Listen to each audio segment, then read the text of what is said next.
ಭಕ್ತಿ ಸಂಪನ್ನ ಭರಿತವಾಗಿರತಕ್ಕಂತಹ ಯಜ್ಞ ಯಾಗಗಳು ನಡೆದಿರತಕ್ಕಂತಹ ಸ್ಥಳ.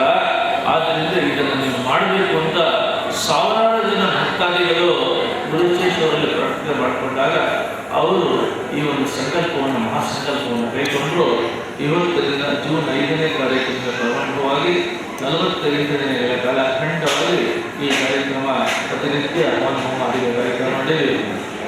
ಯಾಕೆ ನಡೆಯಬೇಕಪ್ಪ ಅಂತಂದರೆ ಎಲ್ಲಿ ಸನ್ನಿಧಾನ ಬರುತ್ತೆ ಅನ್ನೋದನ್ನು ಇತಿಹಾಸಗಳು ಪುರಾಣಗಳು ಹೇಳ್ತಾ ಇದೆ. ನರಸಿಂಹದೇವರನ್ನು ಯಾರು ಸ್ಮರಣೆ ಮಾಡ್ತಾರೆ, ನರಸಿಂಹದೇವರ ಸ್ಮರಣೆ ಮಾಡತಕ್ಕಂಥವರ ಕುಲಕೋಟಿ ಉದ್ಧಾರಣೆ ಆಗುತ್ತೆ. ಕುಲಕೋಟಿ ಉದ್ಧಾರ ಆಗಬೇಕು ಅಂದ್ರೆ ನರಸಿಂಹದೇವರ ಸ್ಮರಣೆ ಮಾಡಿ. ನಿಮ್ಮಲ್ಲಿ ಮನಸ್ಸಿನಲ್ಲಿ ಇರತಕ್ಕಂಥ ಭಯ, ಭೀತಿ, ದುಃಖ ನಿವಾರಣೆ ಆಗಬೇಕು ಅಂದರೆ ನರಸಿಂಹದೇವರ ಸ್ಮರಣೆ ಮಾಡಬೇಕು. ನಿಮಗೆ ವಿಶೇಷವಾಗಿರತಕ್ಕಂಥ ರಕ್ಷಣೆ ಬೇಕು, ಸಂರಕ್ಷಣೆ ಬೇಕು, ಸೇಫ್ಟಿ ಬೇಕು, ಸೆಕ್ಯೂರಿಟಿ ಬೇಕು ಅಂದರೆ ನರಸಿಂಹದೇವರ ಸ್ಮರಣೆ ಮಾಡಬೇಕು.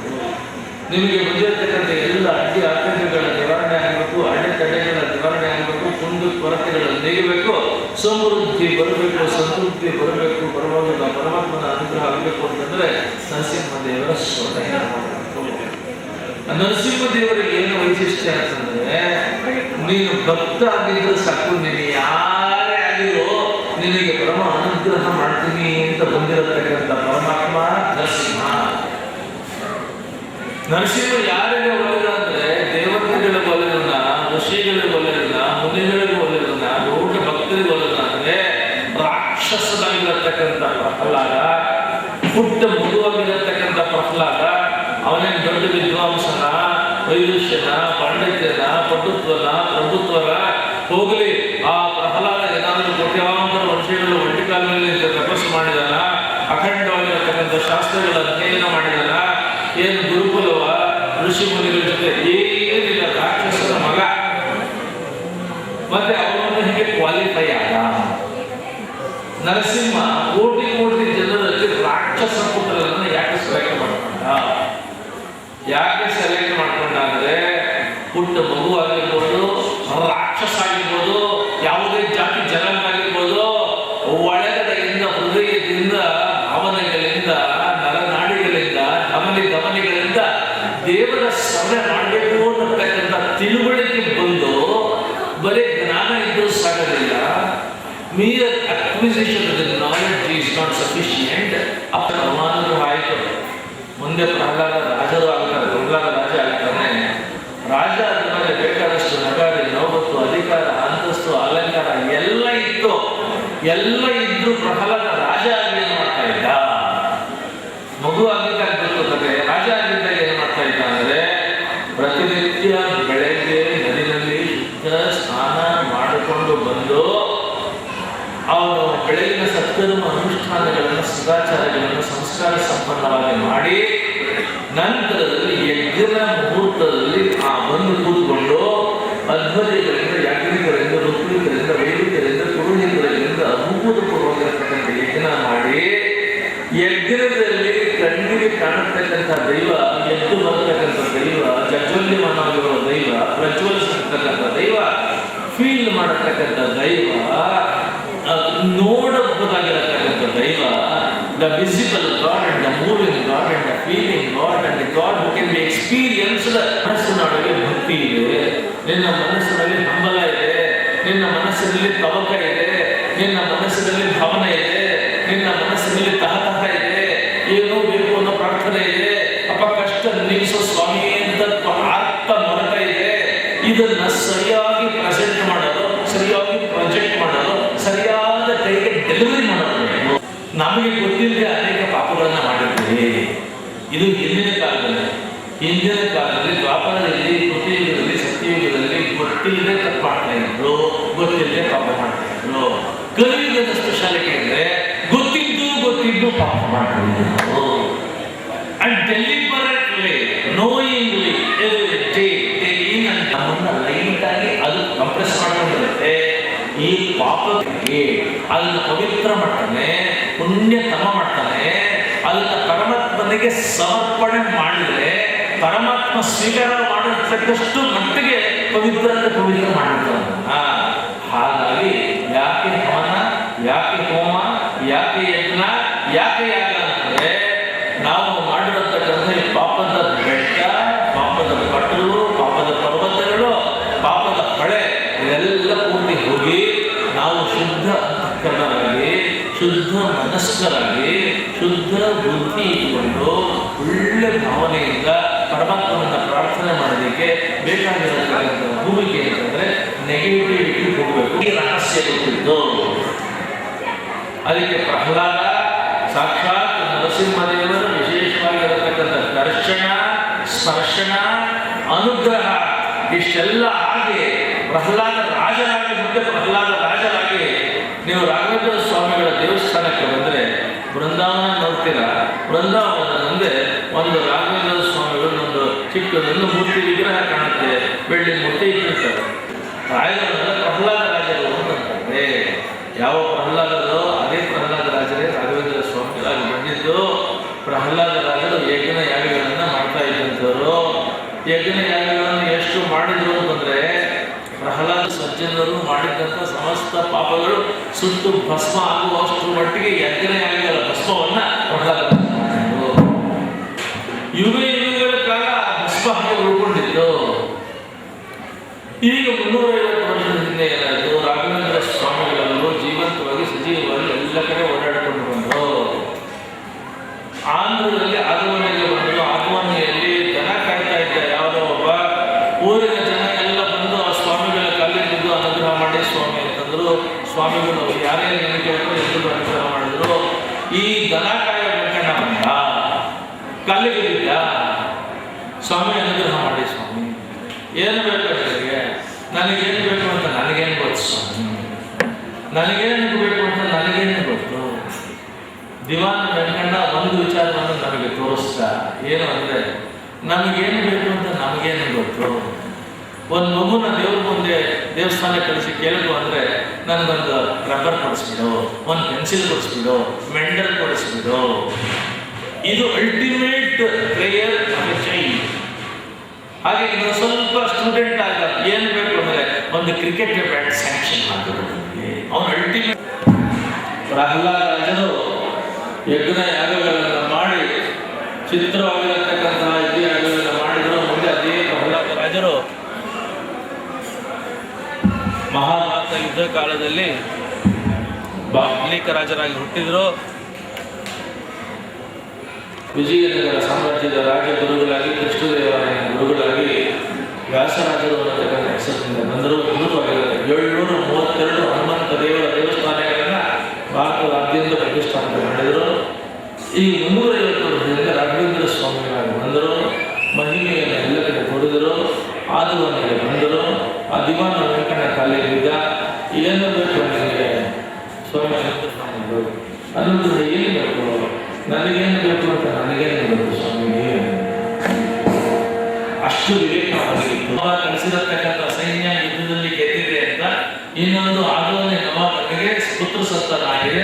2 ಒಳ್ಳೆ ವಿಷಯಗಳಿದ್ದು ಅವನಿಗೇನು ಸಂತೋಷ ಆಯಿತು ಅಂತಂದ್ರೆ, ದನ ಏನು ಕಾಯ್ಕೊಂಡಿರ್ತೀಯೋ ನಮ್ಮ ಅರಮನೆಗೆ ಮಾಡಿ, ನಾವು ಅರಮನೆ ಕರ್ಕೊಂಡಾದ, ಕಾರಣಿಕ ಆದ, ಅಲ್ಲಿಂದ ಗುಮಾಸ್ತ ಆದ, ಅಲ್ಲಿಂದ ತನ್ನ ನಿಸ್ಪೃಹತೆ, ನಿಸ್ವಾರ್ಥತೆ, ಕಾರ್ಯಕ್ಷಮತೆ, ಕಾರ್ಯದಕ್ಷತೆಯಿಂದ, ಕಾರ್ಯಕೌಶಲ್ಯದಿಂದ ದಿವಾನ ವೆಂಕಣ್ಣ ಆದ. ಆಗಮನೆ ದಿವಾನ ಆದ. ರಾಘವೇಂದ್ರ ಸ್ವಾಮಿಗಳನ್ನು ಭಕ್ತಿ ಮಾಡಿದರೆ, ನಂಬಿಕೊಂಡ್ರೆ ದನ ಕಾಯತಕ್ಕಂಥವನು ದಿವಾನ ಅನ್ನತಕ್ಕಂಥದ್ದನ್ನ ಆ ಕಾಲದಿಂದ ಇವತ್ತೊಂದು ನೋಡ್ತಾ ಇದ್ದಾರೆ.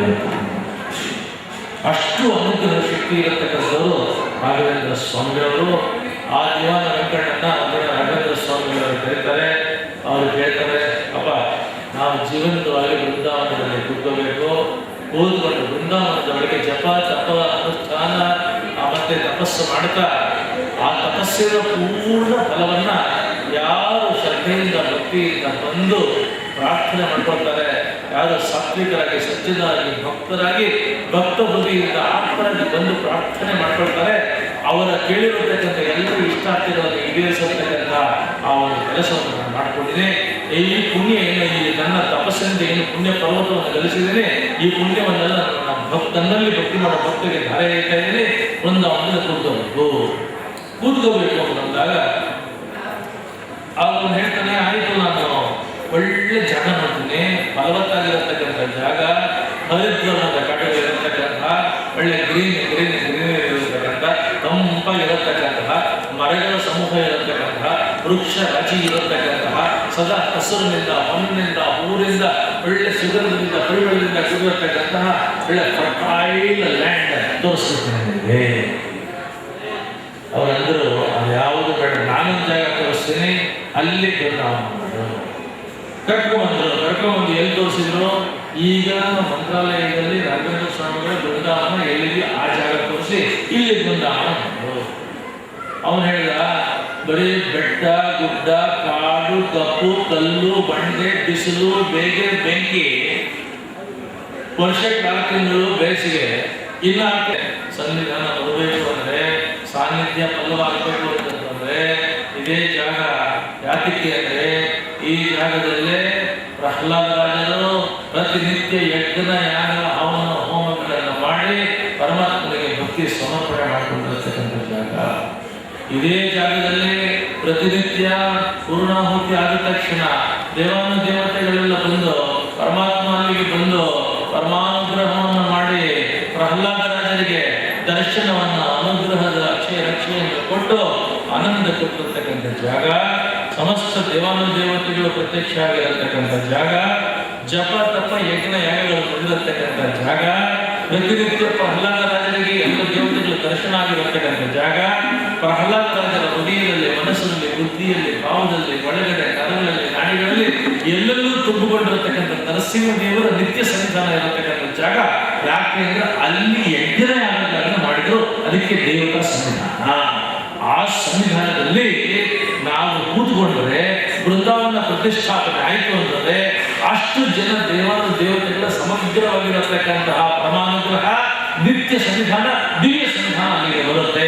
ಹಾಗಾಗಿ 350 ವರ್ಷದಿಂದ ಮಂತ್ರಾಲಯದಲ್ಲಿ ಓದುವವರಿಗೆಲ್ಲ ನಿತ್ಯ ಸಂಜೀವಿನಿ ಅಂತಿರತಕ್ಕಂತಹ, ನಿತ್ಯ ಚೈತನ್ಯವಾಗಿರತಕ್ಕಂತಹ, ಅಗಮ್ಯ ಮಹಿಮರಾಗಿರತಕ್ಕಂತಹ ರಾಘವೇಂದ್ರ ಸ್ವಾಮಿಗಳವರನ್ನ ಬೃಂದಾವನದ ಹತ್ರ ಒಂದು ಸತಿ ನೋಡಿದ್ರೆ ಸಾಕು, ಒಳಗಡೆ ಅಗೋಚರವಾಗಿರ್ತಕ್ಕಂಥ ಬೆಳಕಿನ ಕರುಣೆಯ ಕಿರಣಗಳು ಬಂದು ನಿಮ್ಮನ್ನು ಮುಟ್ಟಿ, ನಿಮ್ಮನ್ನು ತಟ್ಟಿ, ನಿಮ್ಮ ಬದುಕಿನಲ್ಲಿ, ನಿಮ್ಮ ಭಾವದಲ್ಲಿ, ನಿಮ್ಮ ನಿತ್ಯ ಜೀವನದಲ್ಲಿ ಅದ್ಭುತ ಬದಲಾವಣೆಯನ್ನು ತಂದಿದೆ. ಇದು ಕೋಟ್ಯಾಂತರ ಜನರಿಗೆ ಆಗಿರತಕ್ಕಂಥ ಅನುಭವ. ಇದು ಯಾತಕ್ಕೆ ಅಂತಂದ್ರೆ ಪ್ರಹ್ಲಾದ ರಾಜರು ಯಜ್ಞ ಯಾಗಗಳನ್ನು ಮಾಡಿದ ಸ್ಥಳದಲ್ಲಿ ಆ ಬೃಂದಾವನ ಮಾಡುವಂತ ರಾಘವೇಂದ್ರ ಸ್ವಾಮಿ ಹೇಳಿದರು. ಆಗ ರಾಘವೇಂದ್ರ ಸ್ವಾಮಿಗಳು ಇನ್ನೊಂದು ವಿಚಾರ ಹೇಳಿದ್ರು. ಏನಂತಂದ್ರೆ, ದ್ವಾಪರದಲ್ಲಿ ಕಡೆಯಲ್ಲಿ ಧರ್ಮರಾಜ ಯಜ್ಞ ಮಾಡಿದ, ಅಶ್ವಮೇಧ ಯಾಗ ಮಾಡಿದ, ಕುದುರೆಯನ್ನು ಕಳಿಸಿದ. ಕುದುರೆಯ ಬೆಂಗಾವಲಿಗೆ ಅರ್ಜುನ ಬಂದ. ಅರ್ಜುನ ಕುದುರೆಯನ್ನು ಬೆನ್ನಟ್ಟಿ ಬಂದ. ಆ ಕುದುರೆ ಕಟ್ಟಾಕತಕ್ಕಂಥ ತಾಕತ್ತು ಯಾರಿಗೂ ಇರಲಿಲ್ಲ. ಯಾಕೆಂದ್ರೆ ಬಂದಿದ್ದವನು ಗಾಂಧೀವಿ. ಒಂದು ಸಲ ಗಾಂಧೀವಿಗೆ ಟೆಂಕರ ಮಾಡಿದ್ರೆ 11 ಅಕ್ರಮಿಕ ಸೈನ್ಯ ಬೆಳೆಯತಕ್ಕಂಥ ಶಕ್ತ, ಸಮರ್ಥ, ದಕ್ಷ. ಆದ್ರಿಂದ ಎಲ್ಲ ಕಾಲಿಗೆ ಬೀಳ್ತಾ ಇದ್ರು. ಈಗ ಮಂತ್ರಾಲಯದಲ್ಲಿ ರಾಘವೇಂದ್ರ ಸ್ವಾಮಿಗಳ ಬೃಂದಾವನ ಎಲ್ಲಿದೆಯೋ ಅಲ್ಲಿಗೆ ಅಯ್ಯಕ್ಕೆ ಕುದುರೆ ಬಂತು. ಆ ಮಂಚಾಲಿ ಗ್ರಾಮದ ಆ ಕಾಲದಲ್ಲಿ ದ್ವಾಪರದ ಕಡೆಯಲ್ಲಿ ಒಬ್ಬ ರಾಜ ಇದ್ದ. ಅವನ ಹೆಸರು ಅನುಸಾಲ್ವ ಅಂತ. ಅನುಸಾಲ್ವ ಅನ್ನತಕ್ಕಂಥ ರಾಜ, ಅವನು ಸ್ವಲ್ಪ ಸಮರ್ಥ. ಅವನೇನು ಮಾಡಲ್ಲ, ಸುಮ್ಮನೆ ಅವನು ಬಂದಿರೋದ್ರೆ ನಾವು ಯಾಕೆ ತಗ್ಗಬೇಕು ಬಗ್ಗಬೇಕಾದ್ರೆ ಕಟ್ಟಾಕ್ತೀನಿ ಕುದುರೆ. ಏನ್ ಮಾಡ್ತಾನೆ ನೋಡೋಣ, ಕುದುರೆ ಕಟ್ಟಾಕಲ್ಲ. ವಿಚಿತ್ರವಾಗಿ ಸ್ಫೋಟಗೊಂಡಿರತಕ್ಕಂಥ ಕೆರಳಿದ ಸಿಂಹವಾಗಿರತಕ್ಕಂಥ ಅರ್ಜುನ ಯುದ್ಧಕ್ಕೆ ನಿಂತ. ಅನುಸಾಲ್ವ ಏನು ಕಮ್ಮಿ ಇರಲಿಲ್ಲ, ಅನುಸಾಲ್ವ ಯುದ್ಧಕ್ಕೆ ನಿಂತ. ಅನುಸಾಲ್ವನಿಗೆ ಅರ್ಜುನನಿಗೆ ಎಂತ ಘನ ಘೋರ ಭೀಕರ ಯುದ್ಧ ಆಗೋಯ್ತು ಅಂತಂದ್ರೆ, ಏನು ಮಾಡಿದ್ರು ಅರ್ಜುನನಿಂದ, ಗಾಂಧೀವಿಯಿಂದ ಮಹಾಪರಾಕ್ರಮಿಯಾದ ಅರ್ಜುನನಿಂದ ಅನುಸಾಲ್ವನ ಸೋಲಿಸಕ್ಕೆ ಆಗಲಿಲ್ಲ. ಕಡೆ ಹೋದ, ಕಣ್ಣು ಮುಚ್ಚಿಕೊಂಡು ಕೃಷ್ಣನನ್ನ ಪ್ರಾರ್ಥನೆ ಮಾಡಿಕೊಂಡ. ಕೃಷ್ಣ ಪ್ರತ್ಯಕ್ಷ ಆದ. ಏನಪ್ಪ ಅದ? ಅರ್ಜುನ ಹೇಳಿದ, ಎಂತ ಅತ್ಯುನ್ನತ ಮಹಾರಥ ವೀರಾದ ವೀರನ್ನ, ಸುರಾದ ಶೂರನನ್ನ ಒಂದು ಗಾಂಡೀವದಿಂದ ಕೊಚ್ಚು ಹಾಕಿರತಕ್ಕಂಥ ಅರ್ಜುನ ನಾನು. ಇವನು ಒಬ್ಬ ಹಳ್ಳಿಯ ಸಾಮಂತ ರಾಜ ಅನುಸಾಲ್ವ, ಇವನ್ನ ನಾನು ಸೋಲ್ಸಕ್ಕಾಗ್ತಾ ಇಲ್ಲ, ಅನುಗ್ರಹ ಮಾಡುತ್ತಂತೆ ಅಂತ ಕೃಷ್ಣನ ಹೇಳಿದ. ಆಗ ಕೃಷ್ಣ ಹೇಳ್ತಾನೆ, ನೋಡು, ಅವನು ನಿಂತಿರತಕ್ಕಂಥ ಸ್ಥಳ ಇದೆಯಲ್ಲ, ಈ ಸ್ಥಳದ ಮೇಲೆ ಅವನು ನಿಂತಿರೋವರೆಗೂ ಜಗತ್ತಿನಲ್ಲಿ ಎಷ್ಟು ಜನ ರಾಜರು, ಮಹಾರಾಜರು, ಚಕ್ರವರ್ತಿಗಳು ಎಲ್ಲ ಬಂದು ಎಲ್ಲ ಆಯುಧಗಳನ್ನು ತಂದು ಅವನ ಜೊತೆ ಯುದ್ಧ ಮಾಡಿಕೊಂಡು ಅವನ ಸೋಲಿಸಕ್ಕಾಗೋದಿಲ್ಲ. ಯಾಕೆ ಅಂತ ಕೇಳ್ತಾನೆ. ಆಗ ಕೃಷ್ಣ ಹೇಳಿದ, ಅವನು ನಿಂತಿರತಕ್ಕಂಥ ಸ್ಥಳ ಸಾಕ್ಷಾತ್ ಕೃಷ್ಣನ ಅದರ ಸ್ಪರ್ಶನ ಮತ್ತೆ ಅದರ ಒಂದು ಸನ್ನಿಧಾನ ಅಲ್ಲಿತ್ತು. ಅದಕ್ಕೆ ರಾಘವೇಂದ್ರ ಸ್ವಾಮಿ ಹೇಳಿದ್ರು, ಇಲ್ಲಿ ನಮ್ಮ ಬೃಂದಾವನ ಮಾಡಿರ್ತಕ್ಕಂಥದ್ದು. ಇಷ್ಟು ಸಾವಿರಾರು ಬೃಂದಾವನಗಳು ಭಾರತದಲ್ಲಿದೆ, ಪ್ರತಿಷ್ಠಾಪನೆ ಆಗ್ತಿದೆ. ಅದು ಪ್ರೇರಣೆ ಅಷ್ಟೇ. ಅದು ಪ್ಲಾನ್ ಮಾಡಿಕೊಂಡ್ರೆ, ಪ್ರಾಜೆಕ್ಟ್ ಮಾಡಿಕೊಂಡ್ರೆ, ಪ್ರೋಗ್ರಾಮ್ ಮಾಡಿಕೊಂಡ್ರೆ ಆಗಲ್ಲ. ಗುರುಶೇಷಿಗೆ ಅದು ಯಾಕೆ ಪ್ರೇರಣೆ ಆಗ್ತಾ ಗೊತ್ತಿಲ್ಲ ನನಗೆ. ಅವರಿಗೆ ಬಂತಂತೆ ಒಂದು ರಾತ್ರಿ ರಾಯರೇ ಹೇಳಿದಂತೆ, ಈ ಸ್ಥಳದಲ್ಲಿ ಒಬ್ಬ ಯತಿಗಳು ಕಾವಿಶಾಖೆ ಇಟ್ಕೊಂಡಿದ್ದರು, ದಂಡ ಕಮಂಡಲ ಇಟ್ಕೊಂಡಿದ್ದರು, ಬಂದು ಈ ಸ್ಥಳ ಎಲ್ಲ ಓಡಾಡಬೇಕಾಯ್ತಂತೆ. ಕಡೆಗೆ ಬಂದು ಈಗ ಏನು ಬೃಂದಾವನ ಪ್ರತಿಷ್ಠಾಪನೆ ಮಾಡಬೇಕು ಅಂತಿದೆಯೋ ಆ ಸ್ಥಳದಲ್ಲಿ ಅಪ್ಪ ಪ್ರಶಸ್ತಿ ಇಲ್ಲಿ ಕೂತ್ಕೊಳ್ತೀನಿ, ಬಂದವರು ಎಲ್ಲ ದುಃಖ ನಿವಾರಣೆ ಆಗುತ್ತೆ ಅಂತ ಅಲ್ಲಿ ಕೂತರು ಅಂತ ಅಷ್ಟು ಅವರಿಗೆ ಒಂದು ವಿಷಯ ಬಂತು ಗುರುಶೇಷಿಗೆ. ಅದಾದ ಸ್ವಲ್ಪ ದಿನಕ್ಕೆ ಈ ಸ್ಥಳ ಶುದ್ಧಿ, ನೆಲಶುದ್ಧಿ, ಜಲಶುದ್ಧಿ ಆಗಬೇಕು, ಇಲ್ಲಿ ಶುದ್ಧೀಕರಣ ಉಂಟು. 15 ದಿನಗಳ ಕಾಲ ಇವತ್ತಿನಿಂದ ಆ ಸ್ಥಳ ಶುದ್ಧಿ, ಜಲಶುದ್ಧಿ, ನೆಲಶುದ್ಧಿ ಎಲ್ಲ ಆ ಕಾರ್ಯಕ್ರಮಗಳನ್ನು ಇಟ್ಕೊಂಡು ಅಲ್ಲಿ ಮಾಡತಕ್ಕಂಥದ್ದು ಏನು ಅಂದರೆ, ಯುಗಗಳ ಹಿಂದೆ ಪ್ರಹ್ಲಾದರಾಜ ಯಜ್ಞ ಮಾಡಿಕೊಂಡ ರಾಘವೇಂದ್ರ ಸ್ವಾಮಿಗಳು ಹೇಗೆ ಜ್ಞಾಪಿಸ್ಕೊಂಡ್ರೋ, ಇವತ್ತು ಭಕ್ತರು ಹೇಗೆ ಜ್ಞಾಪಿಸ್ಕೊಳ್ತಾ ಇದ್ದಾರೋ, ಮುಂದೆ ಸಾವಿರಾರು ವರ್ಷ ಆದಮೇಲೆ ಭಕ್ತರುಗಳು ಕಾಮಧೇನು ಕ್ಷೇತ್ರದಲ್ಲಿ ರಾಯರು ಬಂದಿರತಕ್ಕಂಥ ಸ್ಥಳ, ಆ ಸ್ಥಳದಲ್ಲಿ ರಾಯರ ಪ್ರತಿಷ್ಠಾಪನೆಗೆ ಮುಂಚೆ ಈ ಯಜ್ಞ, ಈ ಯಾಗ, ಈ ಹವನ, ಈ ಹೋಮಗಳ ನಡೆದಿದೆ ಅನ್ನತಕ್ಕಂಥದ್ದು ಹೇಳ್ತಾರೆ. ಅಂತ ಅಭೂತಪೂರ್ವವಾಗಿರತಕ್ಕಂತಹ ಸಿದ್ಧಿಪ್ರದವಾಗಿರತಕ್ಕಂತಹ ಕಾರ್ಯ ಸಿದ್ಧಿ ಇರತಕ್ಕಂತಹ ನಿತ್ಯ ಚೈತನ್ಯ ಇರತಕ್ಕಂತಹ ಪರಮ ಕರುಣಾವಾಗಿರತಕ್ಕಂತಹ ರಾಘವೇಂದ್ರ ಸ್ವಾಮಿಗಳ ಅನುಗ್ರಹ ಶಕ್ತಿ ವಿಶೇಷ ಇರತಕ್ಕಂತಹ ಒಂದು ಕೆಲಸ ಏನು ಅಂತಂದರೆ ಈ ಯಜ್ಞ ಯಾಗಗಳು. ಅದರ ಇವತ್ತಿನ ದಿನ ಶುಭ ಮುಹೂರ್ತದಲ್ಲಿ ಅವರ ವಿದ್ವಾಂಸರನ್ನ ಮತ್ತು ಋತ್ವಿಕರನ್ನ, ವೈದಿಕರನ್ನ, ವ್ಯಾಕರಣಿಕರನ್ನ ಎಲ್ಲರಿಂದಲೂ ಇವತ್ತಿನ ದಿನ ಅದನ್ನು ಪ್ರಾರಂಭ ಮಾಡಿಸ್ತಾ ಇರತಕ್ಕಂಥ ಗುರುಶೇಶ್ವರಿಗೆ ಅಭಿನಂದನೆಯನ್ನು ಮಾಡ್ತಾ, ಅದೇನು ಅಂದರೆ ಕಾಮಧೇನು ಕ್ಷೇತ್ರ ಬರಬೇಕು ಬಂತು. ಸಾವಿರಾರು ಜನ, ಲಕ್ಷಾಂತರ ಜನ, ಲಕ್ಷ ಜನ ರಾಘವೇಂದ್ರಾಯಣ ಬರೆದ್ರು ತಂದು ಹಾಕಿದ್ರು. ಈಗಲೂ ನೀವು ನೋಡ್ಬೋದು, ಎಷ್ಟೋ ಜನ ಡಿಸ್ಕ್ರಿಪ್ಷನ್ ಬರೀತಾರೆ ಇದ್ದಾರೆ, ನಿತ್ಯ ಬರೀತಿರ್ತಾರೆ, ಮನೇಲಿ ಬರೀತಾ ಇರ್ತಾರೆ, ರಾತ್ರಿ ಬರೀತಾರೆ, ಮಧ್ಯಾಹ್ನ ಬರೀತಾರೆ, ಆಫೀಸಲ್ಲಿ ಬರೀತಾ ಇರ್ತಾರೆ. ನನಗೆ ಯಾರೋ ಒಬ್ಬರು ನಿನ್ನೆ ನಾನು ರಾತ್ರಿ 9 ಗಂಟೆ ಗುರುಶೇಷಿಗೆ ಫೋನ್ ಮಾಡಿದ್ರು. ಏನು ಕುಚಲಾಂಬ ಚೌಟ್ರಿಯಲ್ಲಿ ಇದ್ದಾರೆ, ಅಲ್ಲಿಂದ ಫೋನ್ ಮಾಡಿ ಅಲ್ಲಿಗೆ ಮಲ್ಲೇಶ್ವರದ ಅಕ್ಕ ತಂಗಿಯವರು 3 ಜನ ಬಂದಿದ್ದಾರೆ. ಏನು ಅಂದರೆ ಅನೇಕ ವರ್ಷಗಳಿಂದ ನಮ್ಮ ಮಗು ಪೂರ್ತಿ ಕಾಲು ಬಿದ್ದೋಗಿತ್ತು, ಮುಂದೆ ತಗೊಳ್ಳೋಕ್ಕೂ ಆಗ್ತಿರ್ಲಿಲ್ಲ, ಎತ್ಕೊಂಡು ಹೋಗಕ್ಕಾಗ್ತಿರ್ಲಿಲ್ಲ. ಆಗ ಏನೋ ಹೇಳಿದ್ರು, ಕಾವೇರಿ ಕ್ಷೇತ್ರ ಕರ್ಕೊಂಡು ಹೋಗಿ ಅಂತ ಕರ್ಕೊಂಡು ಹೋದ್ವಿ. ಗುರುಶಿಷ್ಯರು 8 ವಾರ ದೀಪ ಹಚ್ಚಿದ್ರಂತೆ, ಪ್ರದಕ್ಷಿಣೆ ಮಾಡೋದಂತೆ ಮಾಡಿದ್ರು. ನಿನ್ನೆ ಆರಾಮಾಗಿ ಅವ್ರಿಗೆ ತಾನೇ ನಡ್ಕೊಂಡು ಬಂದಿದ್ದೆ ಕುಚಲಾಂಬ ಚೌಟ್ರಿನಲ್ಲಿ. ನಿನ್ನೆ ರಾತ್ರಿ ನಾನು ತಕ್ಷಣ ಅಲ್ಲಿಂದಲೇ ಅವರಿಗೆ ಹೇಳಿದೆ, ಈ ಥರ ಎಷ್ಟು ಕಡೆ ಎಷ್ಟು ಜನ ಇರ್ತಲ್ಲ, ಆಶ್ಚರ್ಯ ಆಗುತ್ತೆ ಅಂತ. ಎಲ್ಲಿಂದ ಬಂತು ಅಂತ ನನಗೆ ಕೇಳ್ತಾರೆ. ಎಲ್ಲಿಂದ ಬಂತು ಎಷ್ಟೇ ಸ್ವಾಮಿ? ಏನಿಲ್ಲ, ಇದು ಯಾರೋ ತಪಸ್ವಿಗಳು ಬಂದು ತಪಸ್ವಿಗಳು ಜಾಗ, ಹಿಂದೆ ಯಾರೋ ಋಷಿಮುನಿಗಳು ತಪಸ್ಸು ಮಾಡದೇ ಇದ್ದರೆ ಇದೆಲ್ಲ ಆಗಕ್ಕೆ ಸಾಧ್ಯ. ಎಂಥ ಆರ್ಕಿಟೆಕ್ಟ್ ಬಂದು ಎಂಥ ಬಿಲ್ಡಿಂಗ್ ಮಾಡಿ, ಎಂಥ ಎಲೆಕ್ಟ್ರಾನಿಕ್ ಲೈಟಿಂಗು, ವೃದ್ಧ ಭಕ್ತರು, ಹೆಣ್ಣು ಮಕ್ಕಳು, ವೃದ್ಧರಾಗಿರತಕ್ಕಂಥವ್ರು, ಚಿಕ್ಕ ಮಕ್ಕಳುಗಳು, ವಿದ್ಯಾರ್ಥಿನಿಯರು, ಏನೂ ಗೊತ್ತಿಲ್ಲದೆ ಇರೋರು ಗೊತ್ತಿಲ್ಲ.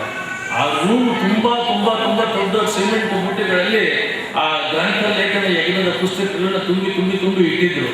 ಅಷ್ಟು ಲಕ್ಷ ಮಿಲಿಯನ್ಸ್ ಅಂಡ್ ಮಿಲಿಯನ್ಸ್, ಕೋಟಿ ಜನ ಬರೆದಿದ್ದಂಥ ಎಲ್ಲ ಪುಸ್ತಕಗಳು ಈಗ ಏನು ಹವನ ಹೋಮ ಆಗ್ತಾ ಇದೆ, ಈಗ ಕೆಳಗಡೆ JCB ಕರೆಸಿ ಕಂಪ್ಲೀಟ್ ತೆಗೆಸಿ ಫುಲ್ ಅದನ್ನು ಬಿಟ್ಟು ತೆಗೆಸಿ ಅದನ್ನೆಲ್ಲ ಇಟ್ಟು ಅದರ ಮೇಲೆ ಅಗ್ನ ಯಾಗ 48 ದಿನಗಳ ಯಜ್ಞ ಯಾಗ, ಭಕ್ತಿ ಸಮರ್ಪಣೆ, ಅದಾದ ಮೇಲಿಂದ ಮತ್ತೆ ಪೂಜಾದಿಗಳು, ಆಮೇಲಿಂದ ರಾಘವೇಂದ್ರ ಸ್ವಾಮಿ ಬೃಂದಾವನ ಪ್ರತಿಷ್ಠಾಪನೆ. ಹೀಗಾಗಿ ಯಾಕೆ ಶಕ್ತಿ ಕೇಂದ್ರ ಆಗಿದೆ ಅಂತಂದ್ರೆ ಭಕ್ತಿ ಕೇಂದ್ರ, ಅದಕ್ಕೆ ಶಕ್ತಿ ಕೇಂದ್ರ. ಭಕ್ತಿ ಅಂತಂದ್ರೆ ಯಾರೋ ಒಬ್ಬ ವ್ಯಕ್ತಿ ಇರಲ್ಲ, ಇದೆ ಬಂದಿರೋ ಇಷ್ಟು ಜನ ಬಂದಿದೆಯಲ್ಲ, ಇಷ್ಟು ಜನದಲ್ಲಿ ಇಬ್ಬರು ತುಂಬ ಧ್ಯಾನ, ಮೌನ, ಧ್ಯಾನ, ಯೋಗ, ಭಕ್ತಿ, ಪ್ರತಿಕ್ಷಾ ದೇವರ ಸ್ಮರಣೆ ಮಾಡ್ತಾ ಇರೋರು ಇಬ್ಬರು ಬಂದರೆ ಅವರ ವೈಬ್ರೇಷನ್ಸು, ಅವರ ಭಾವ, ಅವರ ಪ್ರಭಾವದ ಪ್ರವಾಹ ಇಲ್ಲಿ ಬಂದು ಅದು ಇಲ್ಲಿ ಆ ಸಿದ್ಧಿ ಆಗಿರುತ್ತೆ. ಜ್ಞಾನಿಗಳು ಒಳ್ಳೆ ಅವಕಾಶ ಇದೆ. ಈಗ ಯಾರಾದರೂ ಸೇವಾಕರ್ತರಾಗಿ ಯಜ್ಞದಲ್ಲಿ ಪಾಲ್ಗೊಳ್ತಾ ಇದ್ದೀರಾ, ನೀವು ಬಂದು ಭಾಗವಹಿಸಿ ಪ್ರಸಾದ ಸ್ವೀಕಾರ ಮಾಡಿ ಅನುಗ್ರಹಕ್ಕೆ ಪಾತ್ರರಾಗಿ ನಿಮ್ಮ ಆತ್ಮೀಯರಿಗೆ ಸ್ನೇಹಿತರಿಗೆ ಎಲ್ಲರಿಗೂ ತಿಳಿಸಿ. ಯಾರ್ಯಾರು ಅವಕಾಶ ಇನ್ನೂ ಮಾಡ್ಕೊಂಡಿಲ್ಲ ಅವ್ರಿಗೂ ಹೇಳಿ. ಇದೊಂದು ಒಂದೊಂದು ಇಂಡಿವಿಜುವಲ್ ಅವರನ್ನು ಮಾಡಿದ್ದೀವಿ. 42 ದಿನ ಒಟ್ಟಿಗೆ ಇಂಥ ಅಪೂರ್ವವಾಗಿರತಕ್ಕಂಥ ಯಜ್ಞಗಳು ಭಕ್ತಿಯ ಒಂದು ಸಂವಿಧಾನ ನಡೀತಾ ಇರತಕ್ಕಂಥದ್ದು, ಭಕ್ತರ ಎದುರುಗಡೆ ನಡೀತಾ ಇರತಕ್ಕಂಥದ್ದು, ಸಾರ್ವಜನಿಕವಾಗಿ ಲೋಕೋಪಕಾರಕ್ಕಾಗ್ತಾ ಇರತಕ್ಕಂಥದ್ದು, ರಾಯರ ಅನುದಾನ ಪ್ರತಿಷ್ಠಾಪನೆಯ ಶುದ್ಧೀಕರಣ ಸ್ಥಳ ಶುದ್ಧೀಕರಣಕ್ಕಾಗಿ ಆ ಸಂಸ್ಕಾರಕ್ಕಾಗ್ತಾ ಇರತಕ್ಕಂಥದ್ದು ಇದೊಂದು ಸುವರ್ಣಾವಕಾಶ ನಮ್ಮ ಜೀವನದಲ್ಲಿ. ಆದ್ದರಿಂದ ಎಲ್ಲರೂ ಯಜ್ಞದ ಸೇವಾಕರ್ತರಾಗಿ ಭಾಗವಹಿಸಿ ರಾಯರ ವಿಶೇಷವಾಗಿರತಕ್ಕಂಥ ಅನುಗ್ರಹ ಸಾಧ್ಯವೇ ಇಲ್ಲ. ಯಾಕೆಂದ್ರೆ ನಾನು ಎಷ್ಟು ಜನ ಅರ್ಚಕರುಗಳು ನೋಡಿದ್ದೇನೆ, ಸ್ವಾಮಿಗಳು, ಪೀಠಾಧಿಪತಿಗಳು ಎಲ್ಲರೂ ನೋಡಿದ್ದೇನೆ. ಗುರುಶೇಷಿಗೆ ಏನೋ ವಿಶೇಷವಾಗಿರತಕ್ಕಂಥ ಅನುಗ್ರಹ ಆಗಿದೆ ರಾಯರದು. ಅವರು ಅಷ್ಟೇ ಸಾತ್ವಿಕವಾಗಿದ್ದಾರೆ, ದೈವಿಕವಾಗಿದ್ದಾರೆ, ಧಾರ್ಮಿಕವಾಗಿದ್ದಾರೆ, ಶುದ್ಧ ಬುದ್ಧಿ ಶುದ್ಧ ಮನಸ್ಸಿನಿಂದ ರಾಯರ ರಚನೆ ಮಾಡ್ತಾರೆ. ಮತ್ತೆ ಇನ್ನೊಂದೇನು, ಬಂದಿರತಕ್ಕಂಥ ರಾಯರ ಭಕ್ತರಿಗೆ ಶ್ರೇಯಸ್ಸಾಗಲಿ ಅಂತ ಪ್ರಾರ್ಥನೆ ಮಾಡ್ಕೊಳ್ತಾರೆ. ಅಷ್ಟೇ, ಏನು ಸ್ವಾರ್ಥ ಇಲ್ಲ, ನಿಸ್ವಾರ್ಥ. ಆದ್ದರಿಂದ ಈ ಯಜ್ಞಗಳ ಸುವರ್ಣಾವಕಾಶ ಉಪಯೋಗಿಸ್ಕೊಳ್ಳಿ, ಎಲ್ಲರೂ ಯಜ್ಞದಲ್ಲಿ ಭಾಗವಹಿಸುವಂತ ಹೇಳ್ತಾ, ಈ ಕ್ಷೇತ್ರ ನಿಮ್ಮದು, ಕಾಮಧೇನು ಕ್ಷೇತ್ರ ನಮ್ಮದು ಅಂತ ಯಾವ ಟ್ರಸ್ಟಿಗಳು, ಯಾವ ಗುರುಶೇಷ ಯಾರು ಹೇಳೋದಿಲ್ಲ. ಕಾಮಧೇನು ಕ್ಷೇತ್ರ ನಿಮ್ಮದು. ನಿಮ್ಮ ಕಾಮಧೇನು ಕ್ಷೇತ್ರ ನಿಮ್ಮನ್ನು ಕೈ ಬೀಸಿ ಕರೀತಾ ಇದೆ. ನಿಮ್ಮ ತವರು ಮನೆಗೆ ಇನ್ವಿಟೇಷನ್ ಕಳಿಸಿ, ಹೊಲ್ಗೆ ಕಳಿಸಿ ಹೇಳಿ ಕಳಿಸ್ಬೇಕಾಗಿಲ್ಲ. ನಿಮ್ಮ ತವ್ರ ಮನೆಗೆ ಹಾಗೆ ಇಲ್ಲಿ ಬಂದರೆ ಮತ್ತೆ ಸಿಗೋದು, ಇಲ್ಲಿ ಬಂದರೆ ಪ್ರೀತಿ ಸಿಗುತ್ತೆ, ಅಭಿಮಾನ ಸಿಗುತ್ತೆ, ಅನುಗ್ರಹ ಸಿಗುತ್ತೆ, ರಾಯನ ವಿಶೇಷವಾದ ಆಶೀರ್ವಾದ ಸಿಗುತ್ತೆ. ಇಲ್ಲಿ ಬಂದು ಇಲ್ಲಿ ನೆಮ್ಮದಿ ಸಿಗುತ್ತೆ, ಸಾಂತ್ವನ ಸಿಗುತ್ತೆ, ಸಮಾಧಾನ ಸಿಗುತ್ತೆ, ಮನಃಶಾಂತಿ ಸಿಗುತ್ತೆ ಅಂತ ಹೇಳ್ತಾ ವಿಶೇಷ ಧರ್ಮಾಧಿಕಾರಿಗಳಿಗೆ ಅಭಿನಂದನೆ ಮಾಡ್ತಾ, ಅವರಿಗೆ ಬಲಗೈಯಲ್ಲಿ ಹಿಡಿದಿರತಕ್ಕಂತಹ ನಮ್ಮ ಮಂಜುಳಾ ಭಾವಾಜಿ ಮತ್ತು ಎಲ್ಲ ಕಾರ್ಯದ ಅವ್ರು ಯಾರನ್ನೂ ಸ್ಯಾಲ್ರಿಡ್ ಅಲ್ಲ, they are not paid, they are not remunerated. ಪ್ರೀತಿಯಿಂದ ಭಕ್ತಿಯಿಂದ ಮತ್ತೆ ಕೆಲಸ ಮಾಡ್ತಿರತಕ್ಕಂಥವ್ರು ಅವರಿಗೆ ನನ್ನ ಹೃದಯವಾಗಿರ್ತಕ್ಕಂಥ ವಂದನೆ ಅಭಿನಂದನೆ ಮಾಡ್ತಾ, ಈ ಯಜ್ಞ 48 ದಿನಗಳ ಯಜ್ಞ ಕಾರ್ಯ ತುಂಬ ಚೆನ್ನಾಗಾಗಲಿ, ಅದಕ್ಕೆ ನಿಮ್ಮೆಲ್ಲರ ಸಹಕಾರ ಆಗಲಿ. ಆದಷ್ಟು ನಿಮ್ಮ ಆತ್ಮೀಯರಿಗೆ, ಆಪ್ತರಿಗೆ, ಬಂಧುಗಳಿಗೆ ಹೇಳಿ ಇದರಲ್ಲಿ ಪಾಲ್ಗೊಳ್ಳುವ ಮಾಡಿ ಅಂತ ಹೇಳಿ ಮಾತು ಮುಗಿಸಿ ನಮಸ್ಕಾರ.